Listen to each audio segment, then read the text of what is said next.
حقيقة سحب الجنسية الكويتية من حسين داوود ورد فعل الجمهور. إليكم التفاصيل كاملة، ولكن قبل ذلك لا تنسوا الاشتراك في القناة. انتشرت خلال الأيام الماضية شائعات حول احتمال سحب الجنسية الكويتية من داوود حسين، وقد تصدرت هذه الأنباء مواقع التواصل الاجتماعي خاصة منصة إكس، حيث عبر الكثيرون عن استيائهم واستنكارهم لهذه الأخبار حتى الآن، ولم يصدر أي بيان رسمي من الجهات الكويتية حول هذا الموضوع، مما يجعل هذه الأنباء مجرد شائعات لا أساس لها من الصحة. وأعرب العديد من نشطاء التواصل الاجتماعي عن تضامنهم مع داوود حسين، معتبرين أن سحب جنسيته سيشكل خسارة كبيرة للكويت وللمشهد الفني.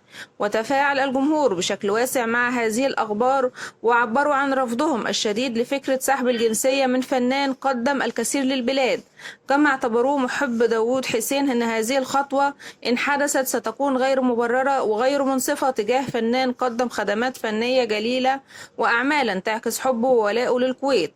وفي ظل التطور السريع لوسائل التواصل الاجتماعي ومواقع التواصل الاجتماعي، تنتشر الشائعات بسهولة وبدون تحقيق من صحتها. يكون انتشار شائعات سحب جنسية داوود حسين ناتجا عن حملات تهدف إلى إثارة الجدل أو نتيجة لسوء فهم لبعض التصريحات، خاصة فيما يتعلق بأصوله. يعتبر داوود حسين شخصية عامة، ومثل هذه الشخصيات غالبا ما تكون عرضة للشائعات والتأويل، ومع مرور الوقت قد تظهر تفاصيل أو إشاعات حول حياتهم الشخصية أو مسيرتهم الفنية، وهو ما يحدث لهما أيضا مع فنانين آخرين.